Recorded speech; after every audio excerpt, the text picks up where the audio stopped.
Are you lost in the chaos of today's society? If all you need is a daily dose of quick updates on social matters around you, then look no further and tune into The Far Side, an 8-minute social inquiry podcast by English Club of Foreign Trade University. Strap in and get yourselves ready to look at the world from a whole new perspective. And it all starts right now.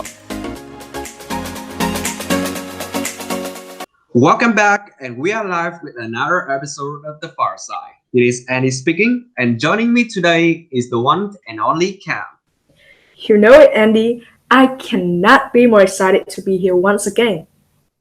So the other day, while scrolling through a newspaper, we stumbled upon an article detailing a rather bizarre confrontation.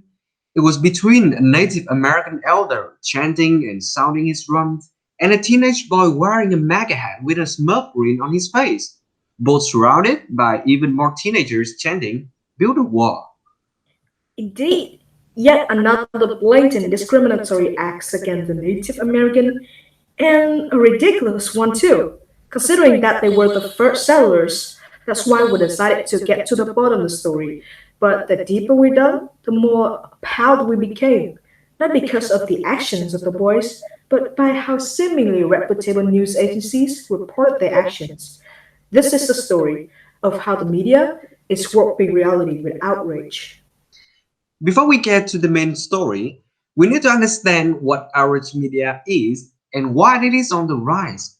So, outrage media, or outrage porn, as first coined back in 2009 by Tim Crater of the New York Times, is any types of media or narrative that is designed to use outrage to provoke strong emotional reactions for the purpose of expanding audiences. Now, all of that sounds very insidious. So, can you elaborate on why outrage media is seemingly on the rise, Cam? Certainly, there's a very simple answer to that. Outrage sells. A study into what makes online content go viral had pointed out that content which can evoke anger is 34% more likely to be shared, while according to social psychologist J. Van Bavel, for every moral, emotional word that people use in a tweet, we found that it increased the rate of retweeting from others who saw it by 15 to 20%. And this certainly makes sense. After all, most people won't argue over a cute picture of a kitten, but political news is certainly fuel for disaster. And disaster did strike when the short clip initially hit the internet and it was being passed around on Twitter, Facebook, Instagram, and so on. People were outraged, calls for doxing and violence were being sent toward both students and the school they attend.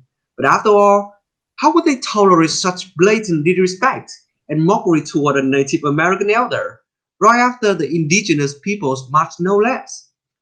While the situation was further exacerbated by third-party coverage, many news sites quickly spoke up, calling it a troubling scene many are calling racist played out in Washington yesterday on the steps of the Lincoln Memorial, saying that these boys are not getting a good education.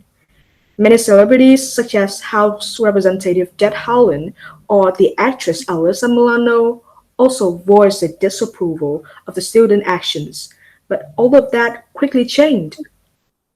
Over the next few days, as more clips showed up, providing more context to the confrontation and the story slowly got unraveled, the public's opinion started to sway. As it turned out, the boys were there to attend the March of Life, an attempt to raise awareness of anti-abortion issues. And as they were about to leave, they came across a 5 Black Jewish Israelites, a religious group, who started to throw insults and racial slurs at the teenagers.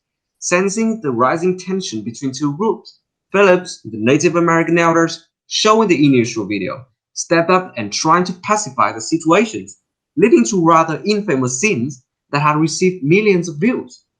While the whole story did not completely absolve some of the boys' rather distasteful actions, such as mockingly doing the tomahawk chop, it did show that 1. They weren't the instigator of the situation, and 2. People were extremely quick to condemn and exaggerate their actions as they built a wall and Trump 2020 chants that the boy allegedly shouted were nowhere to be heard in the full video. With that being said, the feeling of outrage isn't some infallible thing that the media can use to manipulate us. Indeed, even if outrage is a part of our nature, there is still many things you can do to keep a cool head when the internet loses. Yes, one of those includes avoiding stereotyping people based on little information. Of course, as humans, we're all susceptible to stereotyping, though it might help us in some cases. When it comes to fitting people into stereotypes, we tend to make negative and ignorant assumptions. So do it keep in mind that another thing you can note down is to be aware of pluralistic ignorance. Well, the term is hard to understand, I guess, but the idea is actually quite simple. This phenomenon shows how easy it is for us to be affected by others' opinions. Like, at first, you may not think of something as a big problem, but then everybody starts being angry about it. And in the end, you will find yourself angry at it too, even though you didn't feel that way initially. And over time, people shift their opinions to more closely resemble what they feel, which is the social norm. Right, before getting all mad about something others do, we advise you to walk in the shoes of our opponent first. But perhaps you might think easier said than done, right? To be honest, I did, yet surprisingly, it is being research tested that when people share their difficulties of life in society and take the perspective of the other side, this form of dialogue significantly improves the attitudes of both sides toward each other. So next time, spend more time thinking about why people do the things they do before venting your angers on them. And last but not least, don't be afraid to admit that you are wrong. Everyone screws up every now and then, but it's not easy to admit that. So try to think in this way. When we admit our faults, we can help ourselves and others as well. Contrary to popular belief that admitting one's faults can make us look weak and might let our opponents get away with their own flaws, it actually puts you in a stronger position and make them admit their own faults. And on social media, admitting fault has another benefit. It will encourage an ethic of reflection and apology that will almost certainly make your network a more pleasant place to be in. Yeah, I cannot agree with you more, Cam. Many problems can be solved if we simply accept our mistakes and be generous toward others when they screw up. Great line you got there, Andy.